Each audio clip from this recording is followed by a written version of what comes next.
Ready. On your mark. Get set. Go! Alrighty, well, my name's Zach Robinson. We're here today to talk about shaving the babies. You know, back in the 1980s, there was a big push to shave the whales all throughout America. People were shaving the whales, pushing it in Japan, but what they did not know is out in Europe, people were really trying to shave the babies. So these different liquids are very, very expensive some of these days. If you look at the cost of some of these things, human blood is nearly as much as vodka, Red Bull, bottled water, and crude oil combined. So if you cannot afford enough vodka, Red Bull, bottled water, how are you going to shave the babies? James Franco led the way to the revolution in baby shaving. He knew that if you come in here and if you get a wakeboard and if you do what you can in any moment, you're saving time. If he's ironing and wakeboarding, we can shave babies while we use our printer cartridges. You have to take those opportunities every chance you get in order to make sure that the babies of Europe are nice and cleanly shaved and that everybody is really literally as smooth as a baby's bottom. And so I just really don't want anyone to have any regrets here. Just make sure that you just take care of those babies and keep them well shaved and a healthy supply of vodka and James Franco. Everybody will be all right.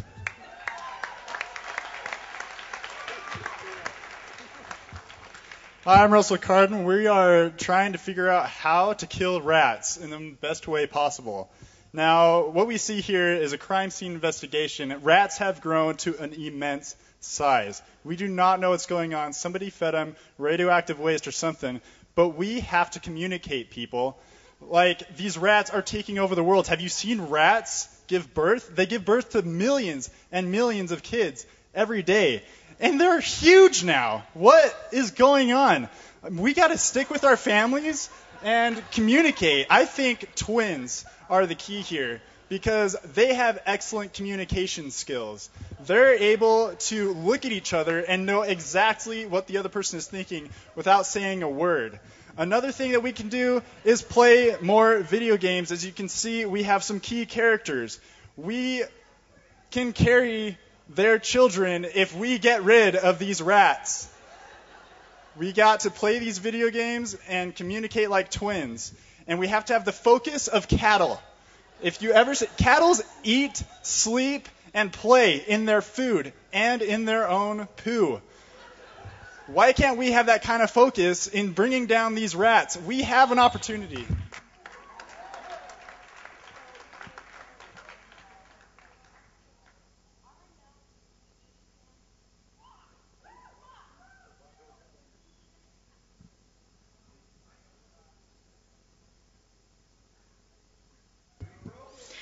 Okay, maybe no one was paying attention. I was talking about 80s bands. I mean, come on. What makes you want to move? Lose weight, exercise, and look good, right? I don't know anything about investment. I worked for InvestTools once, and that was just, yeah. I write code. I don't look at money. I do, however, know a lot about Mario and Luigi. In fact, I made my son just the most awesome Mario costume one year. I even made the hat. He had a custom little M, and he wore that hat every day to school, so I know a lot about Mario and Luigi. Don't know anything about holding my breath. I used to be a non-smoker. I used to be. So I can't really do that hold your breath thing. I do, however, talk really fast, so, you know, it all evens out, right? Oh, yeah. Wars do take a heavy toll on smokers and 80s bands, as well as Elvis. But that's not what we're talking about tonight, right? Yeah. I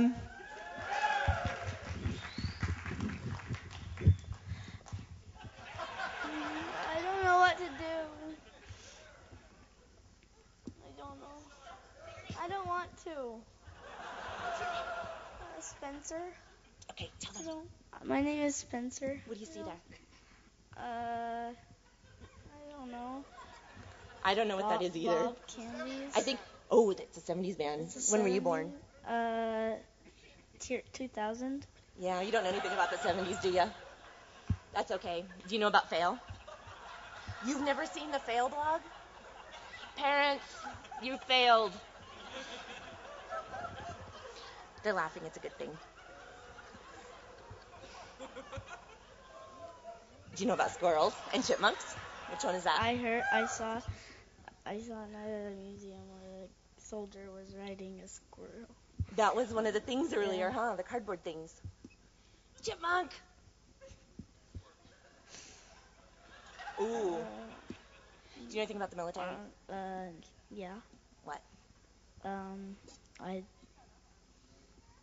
don't know. Do you know what kind of tank that is? An army tank? Probably. All right, that's going to be a tough act to follow, except for this right here. Come on. You've got Borat here. I mean, how can those two compare? Look at it. And what we're going to see next is going to be really, really good. Can't wait to see it. Coming up in 3. There we go. Yeah, really impressive. Goldfish, robots, army men. Is that a rocket on the back of his bag? Boba Fett. Oh, good grief. All right, so I'm not a Star Wars fan, but I am a fan of reference architecture structure. As you can see here, I know all about it because I'm going to tell you all about these patterns and the glossary and the standards catalog. But wait until you see what comes up next. In 3, yeah, see? Told you. Clowns. Who's afraid of clowns? I dated a girl that was afraid of clowns. She freaked out at the fair. Kid you not. All right, we're done with the clowns. Oh, they're about to have an accident. And what's your exit strategy? I know that this is the last slide, and I just have a few more seconds here. And duct tape is not part of my exit strategy. Standing here and counting down. 3, 2, 1, bye.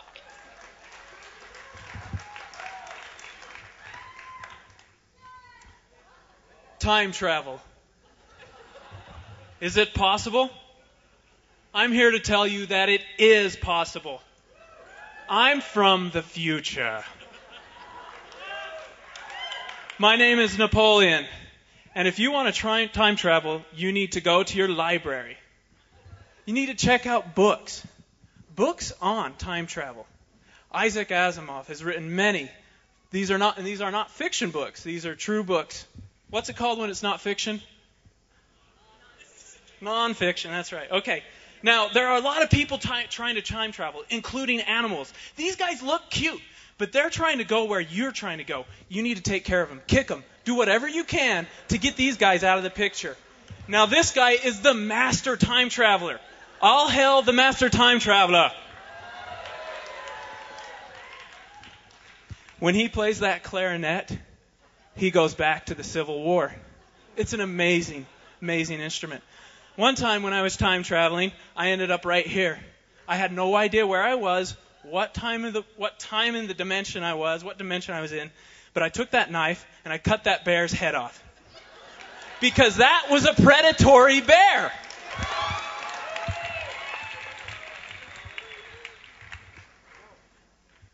I want to take it down a little bit and talk about something more serious. That is people that are weird. Dylan touched on it a little bit about the vortex of going back in time. I am slowly and methodically eradicating weird people using this strategy. Dan touched on it a little bit with a father massacre. That's another one of them. You know that someone needs to be taken out completely if you ask yourself this question. Little iffy, no questions asked, hack 'em. Be able to grow and shrink, elastic. Obviously, that guy's a Lego. He's not fooling anybody. You cannot pass as a normal person if you're a weird person. I'm going to find you out. Oh my gosh. This just ties in with the other one. If you're a robot, if you're a droid, android even, we all know those don't even exist. It's just droid. Deal with it. You're going to be taken out.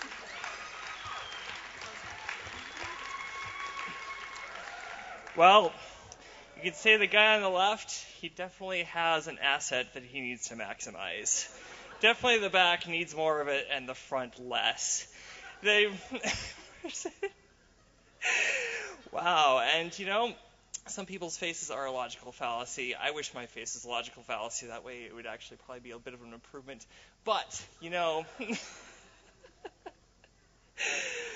oh my goodness. All right.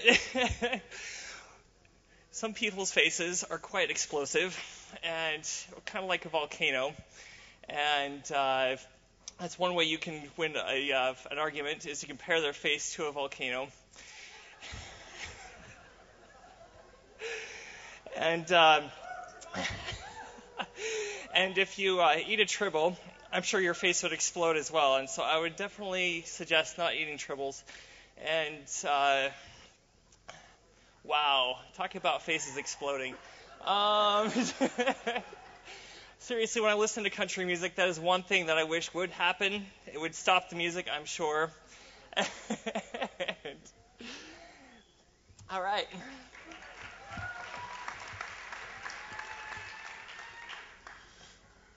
Well, you need a detergent with barf in it when you're watching ABBA, and you want to make sure that before you start, you wind up with the barf in your clothes. You want that fabulous barf scent that's so hard to capture so many places.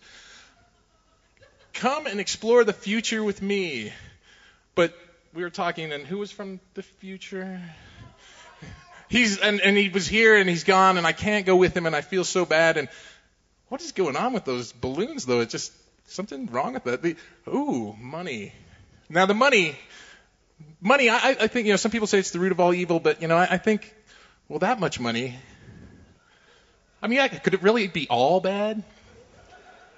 And, that's what I would do. If I had that much money, I would definitely go and buy a couple of carloads of tangerines. But if they weren't clementines, I would be truly ticked, and I would try to return at least 3/4 of them. I was wondering who my wife was seeing when I wasn't there. It's great to see it is Prince Charming, though, and he's taking such good care of my kids. They're working together. I like, and the dog, it's nice that they shared the kettle chips with him.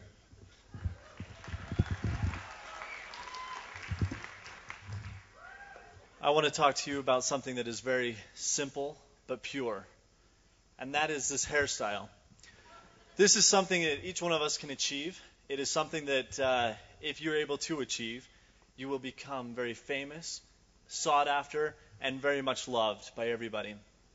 As we see by the simple formula, how to be able to come up with this hairstyle, it easily starts with a morning in the bathroom, hair dryer, iron, and many, many harmful chemicals. They're usually found in snakes. You want to be able to find that snake that's caught up underneath the wall. I don't know if you can hear it in the morning, but you want to pull that out and immediately take out the insides of that. That works really good for the hair. What we want to do is